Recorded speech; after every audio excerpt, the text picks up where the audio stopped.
Hi everyone, welcome back to Face to Face. I'm excited to be here talking with students, faculty, and staff innovators about what they're working on and how they're making a difference in the real world. My guest today has long been an Aggie champion, setting school records on her way to becoming one of the greatest point guards UC Davis has ever seen. After graduating, she played professional basketball in Denmark and Israel before coaching.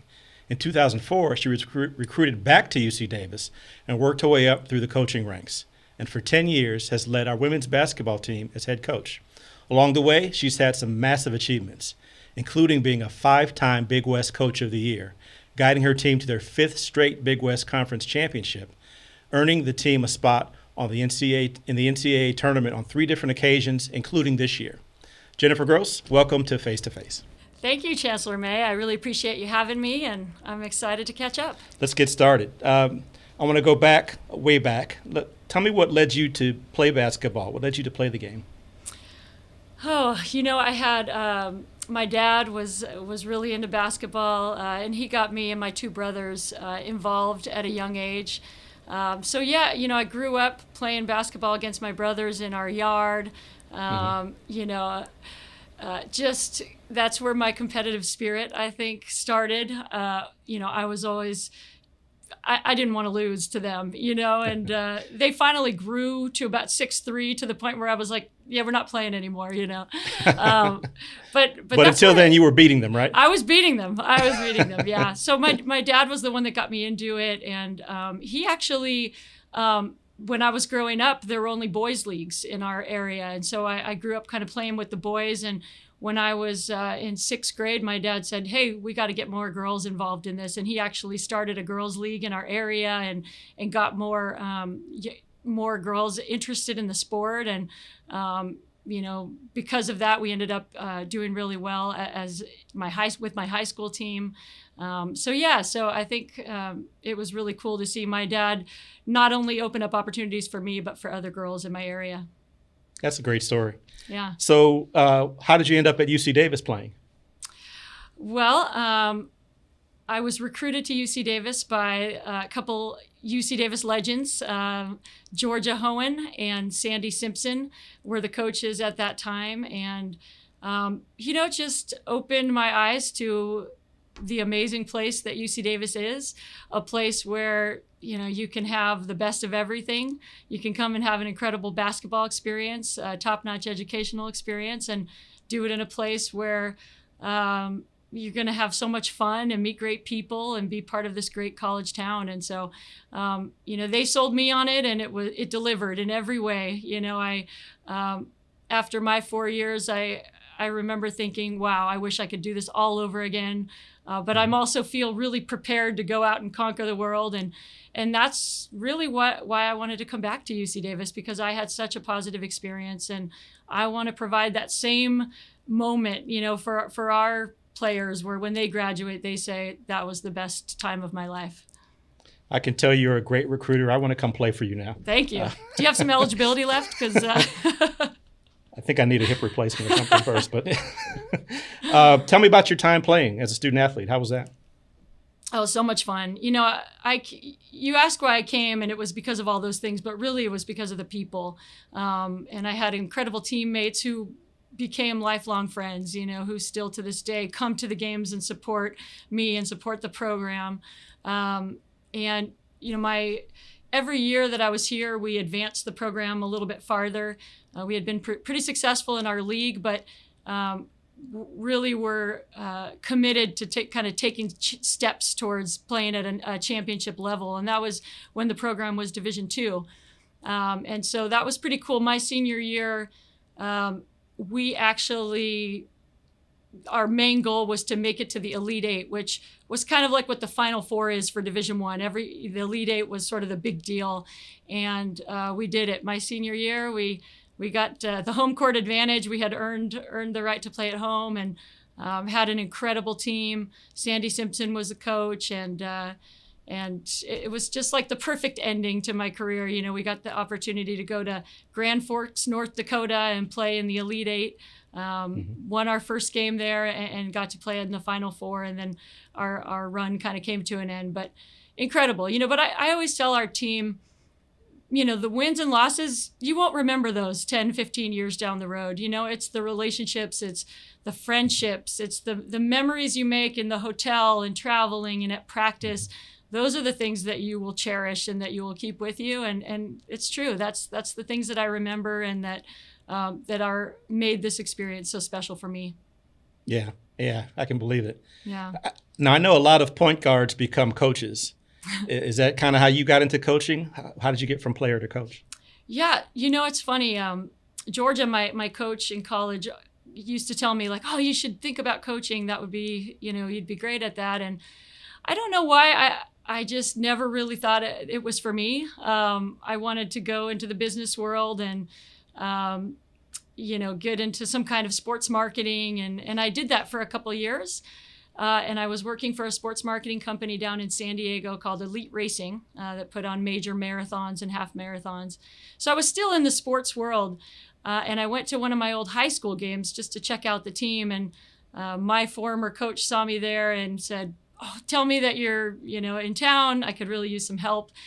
And I said, yeah, okay, I wouldn't mind helping. And honestly, within 2 days, I was completely hooked. I just, I felt like I had been given all this incredible knowledge, not just about basketball, but just about life through sports, and I felt like I had more to give on that side than maybe I could give in the sports marketing side. And, just the teaching somebody something and seeing them work on it and improve, and then in a game actually use that skill and their face lights up and they look over and they're so excited. I mean, it just got me, and so whether or not that's, I think point guards definitely they say that you're the coach on the court. And so you have the responsibility to, see the floor and direct and be that link between the coach and the other players. So I think there are some skills that do translate from being a point guard to a coach. But I think, a lot of different position players are capable of being great coaches. It's just if you have that love for teaching and sharing the game and developing young people, then you're going to be great at it. So that's what's required, I guess. Huh? Yeah. Well, tell me about our program, the Aggies. Besides winning games and championships, what are you trying to achieve with our program? Yeah, so our goal is to, like I said earlier, to make sure that our players are coming through and they're having a life-changing experience, that they're growing in every possible way, that they're walking away with, feeling like they have the confidence to do anything that they want to do with their lives. And at the same time, understanding that they also, they have a desire to give back, to their communities. And so just, trying to give them a well-rounded experience. And part of that is winning, that's fun. That's not the ultimate outcome or the ultimate goal for us. We don't focus on that. We really focus on the process, and we focus on developing the skill set and the tools to put yourself in a situation where you have the best chance when you're competing. And the winning is kind of the icing on the cake. We really do try to get that message across to our team that if you just focus on improvement every single day, you have come to practice with a great attitude, those are things that will help you with basketball, but also will just help you with everything that you want to do. So that's our goal is just develop the whole person and really help our student athletes figure out, other than basketball, what are they passionate about? What do they want to do with their lives? And just kind of teach those messages through this incredible sport. So is that how you would define success in the program, if you are able to achieve those things with the young ladies? Yeah, I think success for me is after our players graduate, are they coming back? When a player is driving through Davis and says, hey, can I pop in and say hi to you and the kids and Joe? That's success. When a player calls to tell us what an incredible job offer that they just received and what do we think? And that's success. When they come back and cheer on the current team, that's telling us that they had that great experience and they want to continue to be a part of it. Because whether or not I came back here to coach at UC Davis, I wanted to be a part of it for the rest of my life. I wanted to come back, and whether that was near or far, to cheer on the team and to get to know the current players and to do everything I could to continue to move the program forward. And so that's what success is for us. It's making sure that these young women are having an incredible experience and that they want to come back and be a part of it for the rest of their lives. That's a great way to encapsulate success. Thanks. Yeah, sure. This year has been particularly challenging with the pandemic for all of us. And you guys even you couldn't play for several weeks, right? Yeah. Because of the health constraints. They were imposed upon us by the county, not because nobody was sick. Right. but after all that, what has you feeling good right now? Oh, I mean, I'm just so proud of the team this year, the way that they handled all the adversity that was thrown at us. As you mentioned, I think it was actually 59 days that we were sidelined.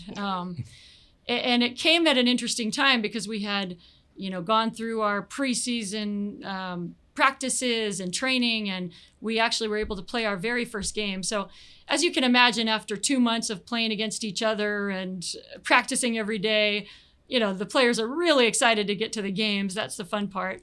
And we got one game and then we were shut down. So that was really challenging, to have to go to the team and say, hey, everything that we've worked hard for up to this point, even though you've stayed so disciplined and you've done everything we've asked you to do, we're not going to be able to play right now. I didn't know what to expect. I told the team, hey, if I understand if it's too much of a roller coaster, if you want to just shut it down, I get it, and they went and they met and they came back and said, nope, we're all in. We want to just, basketball is an outlet for us. It's a positive in our lives. We want to continue to just practice and if and when we get the opportunity, we want to be ready. So I think the pride that I feel for what we achieved this year, yes, I'm proud that we won another championship and we had the opportunity to play in the NCAA tournament. But more than anything, I'm just so grateful for these young women that I get to coach, for how disciplined they were and the choices that they made. And they made those choices to protect each other. It wasn't just about me not getting sick. It was about every decision I make is about my team and trying to keep my team healthy and on track. And so I feel so good about that. And then on top of that, I think we all feel good about what we achieved, but, Absolutely. In talking with our team, we feel like we have tons of room to grow and we feel like we can be better next year. And that's always fun, to be around people that are driven like that and that are always striving for that next level of success. And I think it's fun to be around people that just want to continue to achieve. And I feel like our team right now has that bug to just improve and get better. And that's fun for us coaches. Yeah, absolutely. Well, it all worked out for you and for them and for us, and we're all proud of you and proud of the team. Thank you for representing us so well this year. Thank you. So this is my favorite part of Face to Face. We call this the hot seat. Uh-oh. And what that means is we're going to give you some rapid fire questions, and we're looking for very short one-word answers. Okay. You ready? I'm doing my best. Okay. Okay, here we go. Aside from basketball, favorite sport to watch? Volleyball. Okay. Aside from basketball, favorite sport to play? Volleyball was my favorite sport in high school other than basketball, but now I like playing football outside with my kids. Okay. That's funny. If you weren't coaching, what career would you love to have? I think I would love to do something in sports, as I mentioned earlier, something in like finding a way to continue to help sports impact communities, whatever that may be. So using sport as a way to be a positive impact. Sorry, Okay. that was more than a word. That's all right. A few more words. So if you're grabbing lunch at the Silo, what's your go-to food truck?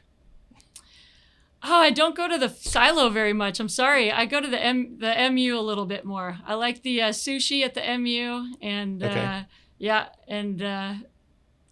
Sushi and sandwiches at the MU I'm going to have to go with. All right, great. If someone's visiting campus for the first time, maybe a recruit, where do you take them? The pavilion, of course. That's right. And the Arboretum, one of my favorite places on campus. Arboretum, yeah, one of my favorites too. Now I have one really tough question to end our hot seat. Okay. Who's your favorite chancellor? I mean, is there anybody else? It's you, of course. Actually, going back, I'm thinking maybe if I had another career, what do you think? Maybe Chancellor? Is that? Oh, sure. Yeah. You've got the leadership. You could do it. Yeah. Well, that's all my questions. It's your turn. You can ask me anything. What would you like to know? All right. Well, this is fun. Get to turn the tables a little bit. Actually, there is something that I'm curious to get your thoughts on. I'm sure that you are aware of all the media attention on the inequities of the men's and women's NCAA tournaments.